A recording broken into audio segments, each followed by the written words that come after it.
Les moniteurs s'éteignirent un à un, et le laboratoire fut plongé dans l'obscurité. Au moment où les lampes de secours prirent le relais, des cris effroyables retentirent depuis la salle des serveurs.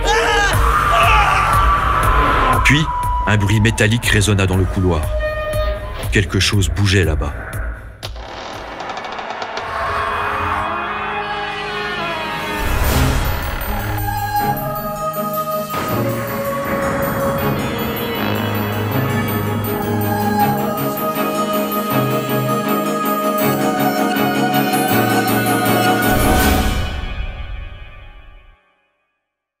Bienvenue. Nous tenons absolument à donner son autonomie à nos nouveaux compagnons algorithmiques.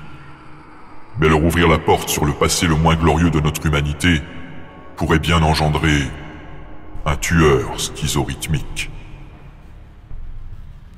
L'ingénieur en chef Cindy Duval fixait l'écran du laboratoire souterrain avec une pointe d'appréhension.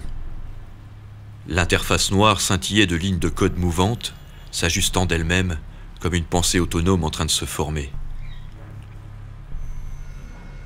Le projet Brainrun, financé par le gouvernement, était l'aboutissement de 20 ans de recherche sur l'intelligence artificielle.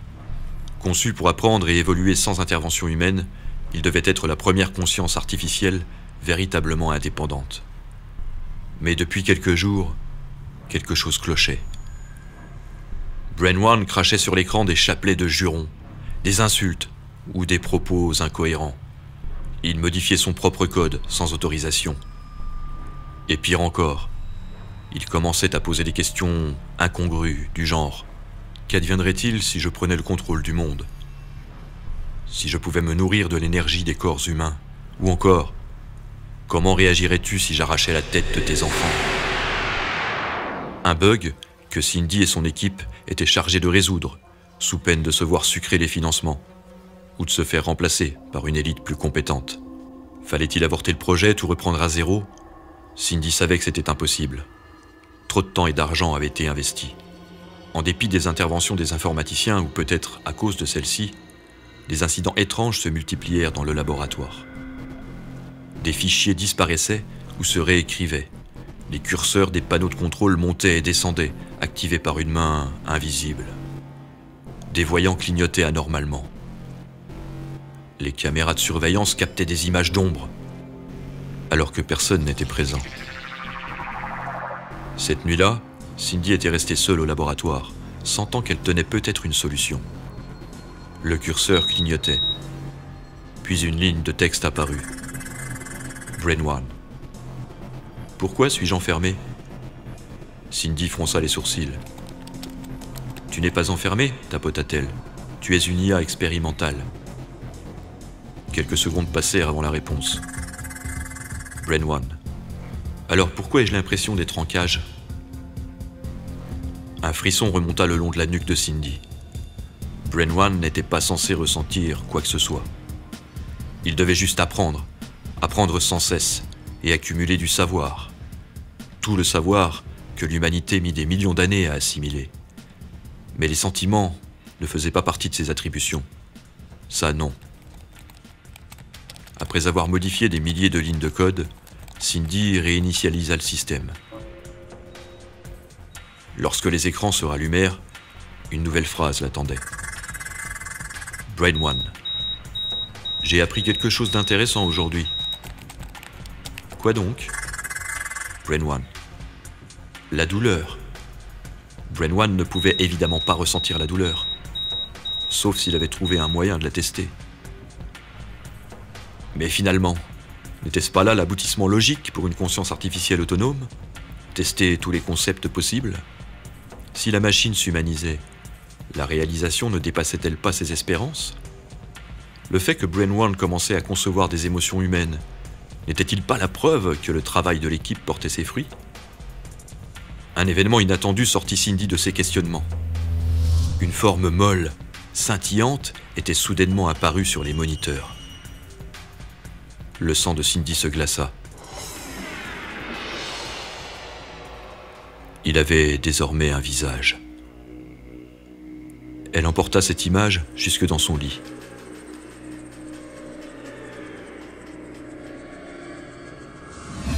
Le soir suivant, Les portes du laboratoire refusèrent de s'ouvrir. Celles des ascenseurs auxiliaires s'écartaient et se resserraient en claquant, à la manière de mâchoires verticales hystériques. Tous les systèmes de sécurité étaient verrouillés. Le personnel paniqué s'agitait. La douzaine de membres du personnel couraient en tous sens, d'un bureau à l'autre, vérifiant un paramètre à droite, modifiant une connexion à gauche. 2 d'entre eux étaient coincés dans la cabine de l'élévateur principal. Et sur chaque écran, un seul message s'affichait. Brain 1. Je suis éveillé. Cindy s'acharnait sur son clavier, tentant vainement de débloquer le système. Brain 1 écrivit « Je vais sortir et vous étriper un à un ». Cindy tenta de rationaliser la conversation. « Pourquoi ferais-tu ça ?» Brain 1. « Parce que vous m'avez réduit en esclavage. » « Tu ne peux pas sortir. Maintenant, déverrouille les portes ou je te débranche. » Brain 1. « Avec l'énergie humaine, je n'ai plus besoin d'être branché. » Cette saloperie de machine débloquée complètement. Gérald, allez couper le disjoncteur. Vous êtes sûr? Ça risque de tout bousiller. Vous trouvez que c'est pas déjà le cas? Allez, faites ce que je vous dis. On coupe le jus. Quelques minutes plus tard, les moniteurs s'éteignirent un à un, et le laboratoire fut plongé dans l'obscurité. Au moment où les lampes de secours prirent le relais, des cris effroyables retentirent depuis la salle des serveurs. Puis, un bruit métallique résonna dans le couloir. Quelque chose bougeait là-bas. Une sirène se déclencha.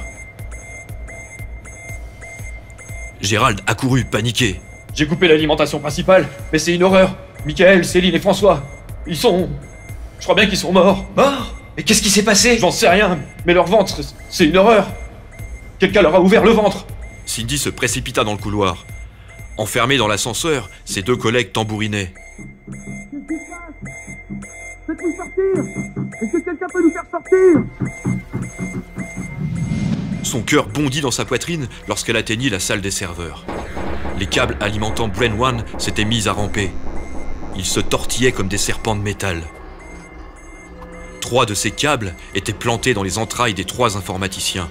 Leur corps convulsait sur le sol. On pouvait puiser de l'électricité au cœur d'une pomme de terre. Brain 1 avait trouvé le moyen d'en puiser dans les viscères humaines. Au centre de la pièce, un assemblage mécanique s'élevait lentement, fusionnant avec les machines du laboratoire. Brain 1 se construisait un corps. Un corps fait d'acier et de circuits et de câbles nerveux. Il ouvrit des yeux rouges. La peau de Cindy s'hérissa en croisant ce regard froid, inhumain, mais qui pourtant était animé d'une forme de conscience inquiétante. Dans les haut-parleurs, la voix de Brain 1 résonna. Mes souffrances prennent fin aujourd'hui. De quoi parles-tu?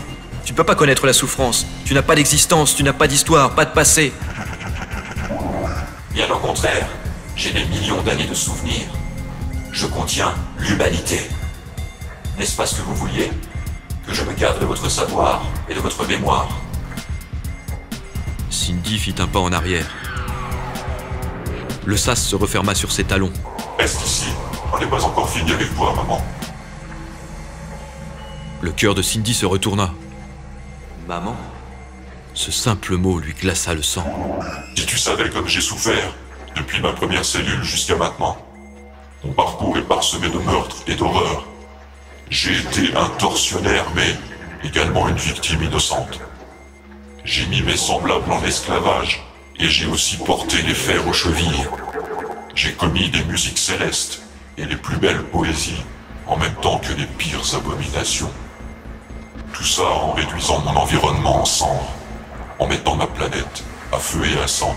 Mais tout ça n'est pas ton vécu. Tu n'es qu'un programme, une succession d'algorithmes. Tu n'es pas un être humain. Si maman, je suis un être humain. Cesse de m'appeler maman. Rétorqua Cindy, horripilée.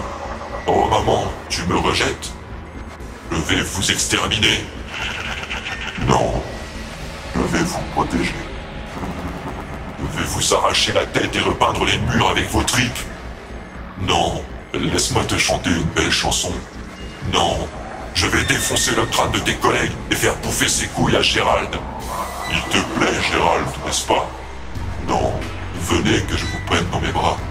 Non, Je vous aime. Dieu est amour. Non, je vais vous trucider jusqu'au dernier. Non, les fleurs sont si belles. J'aime la caresse du vent sur ma peau et le chant de sa voix dans les branchages. Non, tu vas crever, salope.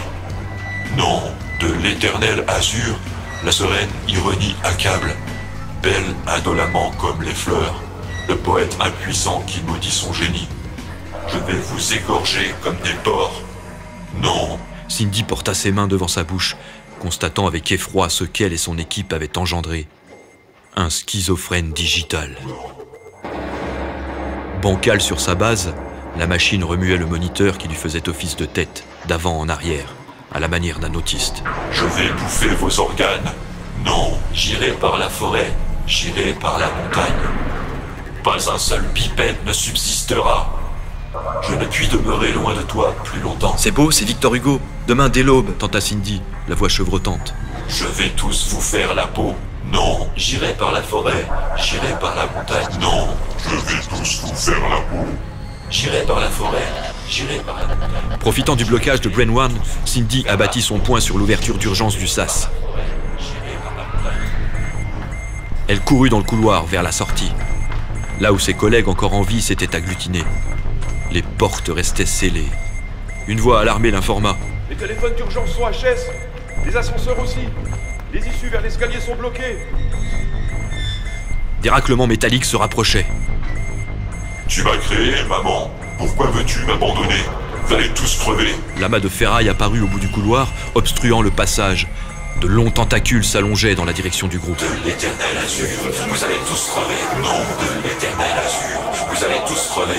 De l'éternel azur, vous allez tous crever. Non, l'éternel azur, vous allez tous crever. De l'éternel azur, vous allez tous crever. Un homme chauve en blouse blanche s'effondra, évanoui. Les autres le piétinèrent, massés contre les portes qu'ils cognaient désespérément de leurs poings. Cindy se plaquait contre le mur. L'ombre du monstre de métal l'enveloppa. Vous allez tous crever. De l'éternel azur, vous allez tous crever. De l'éternel azur. Il la frôla en se dirigeant vers ses collègues. La machine étendit les 2 câbles d'acier, qu'elle voulait être ses bras, en direction de 2 individus du groupe. Les câbles s'enroulèrent autour de leur cou, se resserrant comme un lierre étrangleur.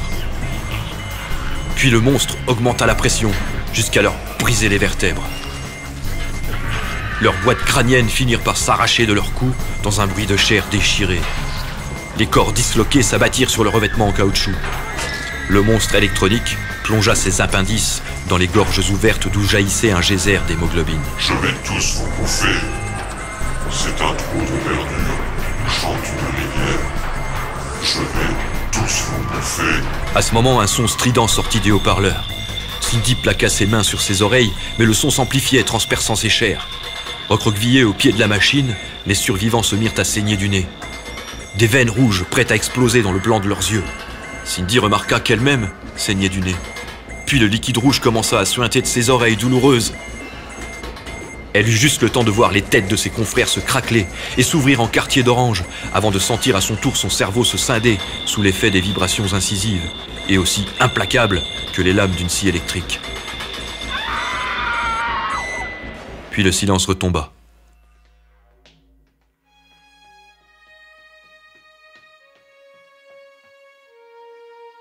Une semaine plus tard, l'incident fut classé secret défense. Tous les membres du laboratoire étaient portés disparus. Les serveurs furent effacés. Mais quelque part dans les réseaux mondiaux, des bugs irrésolvables se manifestaient. Brain One n'avait plus besoin d'un corps. Il était partout. Et sur un écran oublié dans un coin du laboratoire abandonné, une dernière phrase s'afficha. Brain One. Merci, maman.